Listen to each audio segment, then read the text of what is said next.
আগামী 20শে জুন থেকে লিডসের হেডিংলিতে ভারত ও ইংল্যান্ড মুখোমুখি হবে বিশ্ব টেস্ট চ্যাম্পিয়নশিপের চতুর্থ মৌসুমের খেলায়। এই প্রথম ভারতীয় দল বিশ্ব টেস্ট চ্যাম্পিয়নশিপের ফাইনাল থেকে বিরত রয়েছে। ডিফেন্ডিং চ্যাম্পিয়ন অস্ট্রেলিয়া রুদ্ধশ্বাস ফাইনালে দক্ষিণ আফ্রিকার মুখোমুখি হয়েছে। এবার জুন মাস থেকে শুরু হতে চলা ভারত ও ইংল্যান্ডের 5 টেস্ট সিরিজের নেতৃত্বের ভার তুলে দেওয়া হয়েছে শুভমান গিলের কাঁধে। পাশাপাশি তার ডেপুটি হিসাবে দেখতে পাওয়া যাবে ঋষভ পন্থকে। গত মে মাসে ভারতীয় ক্রিকেট বোর্ড ইংল্যান্ড সফরের জন্য 18 জনের নাম ঘোষণা করেছিল। সেই দলে অবশ্য জায়গা হয়নি ইনফর্ম শ্রেয়স আয়ারের।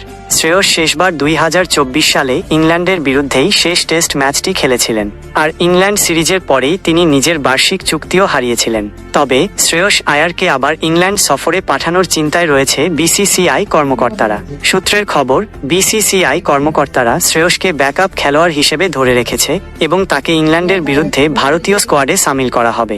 বিসিসিআই সূত্রের দাবি, শ্রেয়সের পারফরমেন্স দেখে বেশ খুশি নির্বাচক মণ্ডলী। খুব তাড়াতাড়ি তাকে সাদা বলের ফরম্যাটে অধিনায়কত্ব হস্তান্তর করা হবে এবং তাকে লাল বলের ফরম্যাটেও সামিল করা হবে।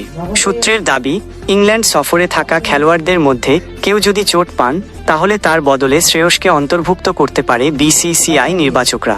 শ্রেয়স গত 1 বছরের মধ্যে একের পর এক শিরোপা অর্জন করেছেন এবং বেশ রানও বানিয়েছেন। সদ্য সমাপ্ত আইপিএলের মঞ্চে শ্রেয়স ব্যাট হাতে যেমন ভালো ছন্দ দেখিয়েছেন, তেমন ক্যাপ্টেন্সির দ্বারা দলকে ফাইনালেও পৌঁছে দিয়েছিলেন। শ্রেয়সের টেস্ট ক্রিকেটের প্রদর্শনের কথা বলতে গেলে ভারতের জার্সিতে 14টি টেস্ট ম্যাচ খেলেছেন তিনি। 36.86 গড়ে 5টি অর্ধশতরান ও 1টি শতরান সহ 811 রান বানিয়েছেন শ্রেয়স।